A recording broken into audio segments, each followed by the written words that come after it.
Students, मैं doctor Ranjana Garg आपको first year में राजनीतिक विज्ञान के मूल आधार पढ़ा रही हूँ।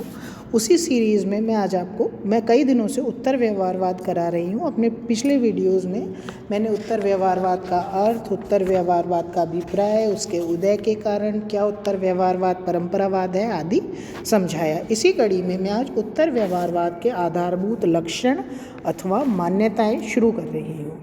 डेविड ईस्टन ने उत्तर व्यवहारवाद के दो प्रमुख लक्षण बताए, शोध की सार्थकता या प्रासंगिकता और दूसरा है क्रियानिष्ठता या कर्म।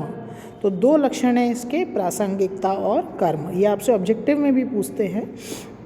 डेविड ईस्टन ने उत्तर व्यवहारवाद की 7 मान्यताएं या विशेषताओं का उल्लेख किया जो कि इस प्रकार हैं। उन्हें क्या कहते हैं? प्रासंगिकता के सिद्धांत। ठीक है, 7 मान्यताएं, उन्हें प्रासंगिकता के सिद्धांत भी कहते हैं। पहला है प्रविधि से पूर्व सार।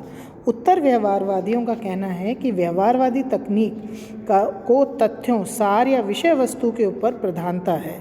उत्तर व्यवहारवादी ये मानते हैं कि प्राय तथ्य और तकनीक दोनों का साथ साथ उचित प्रयोग किया जाना चाहिए और ऐसा संभव भी है। तथ्यों को बलि चढ़ाकर व्यवहारवादी प्राय तकनीक के पीछे भागते रहे हैं, जबकि उत्तर व्यवहारवादी कहते हैं कि अनुसंधान के लिए परिष्कृत उपकरणों का विकास करना उपयोगी है, परंतु उससे भी अधिक महत्वपूर्ण बात वह उद्देश्य है जिसके लिए इन उपकरणों का प्रयोग में लाया जा सकता है। उत्तर व्यवहारवादियों के अभिमत में व्यवहारवादियों को चाहिए कि वे महत्वपूर्ण समसामयिक सामाजिक समस्याओं के साथ प्रयोजनात्मक रूप से अपने शोध कार्य को प्रासंगिकता स्थापित करें। यदि यह करने के मार्ग में उनकी शोध तकनीक, जिसको वो वैज्ञानिकता कहते थे, अगर वो बाधक है, सुनिएगा, अगर वो बाधक है तो भले ही तकनीक को छोड़ दें पर प्रासंगिकता को ना छोड़ें। मतलब कि शोध चाहे आप थोड़ा कम कर सकते हो, मतलब शोध की जो टेक्निक है उसको आप कम कर सकते हो, ज़रूरत ही नहीं है कि वो बिल्कुल गणितीय पद्धति हो, लेकिन वो रेलिवेंट होनी चाहिए, उससे कोई निष्कर्ष निकलना चाहिए। प्रासंगिकता मीन्स निष्कर्ष। व्यवहारवादियों का नारा था, अस्पष्ट होना जितना बुरा था, गलत होना उतना बुरा नहीं।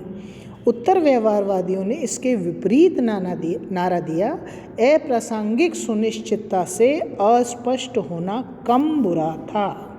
अब दूसरी जो इनकी वो है मान्यता, वो है सामाजिक परिवर्तन पर बल।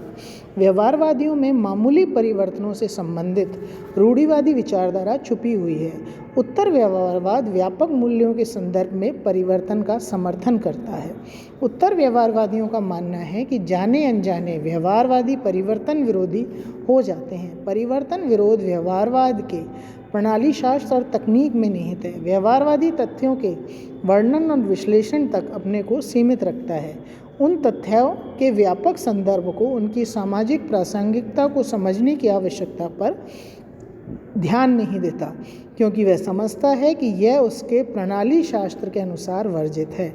सामाजिक प्रासंगिकता या तथ्यों के व्यापक संदर्भ में उनको समझना शायद उसके पैराडिम की आवश्यकताओं के अनुरूप ना हो, या हो सकता है कि उसमें नैतिक तत्व निहित होने की संभावनाएं ना हो, अतः वह व्यापक संदर्भ की ओर से उदासीन ही रहता है।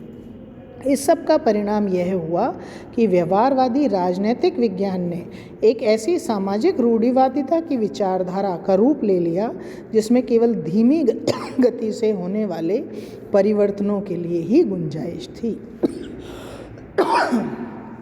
नेक्स्ट है समस्याओं के विश्वसनीय निदान की आवश्यकता।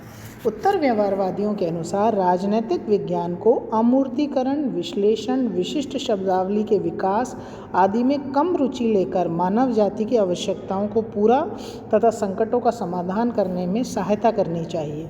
व्यवहारवादी युग में राजनैतिक विज्ञान ने राजनीति की क्रूर यथार्थताओं से अपना नाता बिल्कुल ही तोड़ लिया। व्यवहारवादी अन्वेषण के लक्ष्य आदि वास्तव में तथ्यों की गहराई तक पहुंचना था, तो यह कैसे संभव माना जा सकता था कि राजनीतिक स्थिति की यथार्थताओं के प्रति वे अपनी आंखें बंद रखे। मतलब ये था कि समस्याओं का निदान होना चाहिए, समस्याओं का निदान नहीं रहा तो शोध की कोई सार्थकता नहीं है। तो यह युग संकट और चिंता का युग था और व्यवहारवाद के अमूर्त प्रत्ययों एवं अवधारणाओं में व्यक्ति तथा समाज की व्यापक एवं गंभीर समस्याओं के समाधान की क्षमता नहीं थी। अणु बम का भय, बढ़ती हुई जनसंख्या, दूषित वातावरण के खतरे, राष्ट्रीय व अंतर्राष्ट्रीय स्तर पर एक और भयंकर गरीबी तथा दूसरी ओर विपुल संपन्नता का सह-अस्तित्व आदि ऐसे संकट हैं जिनका यदि तत्कालीन उपचार नहीं किया जाता तो सारी मानवता का विनाश हो सकता है।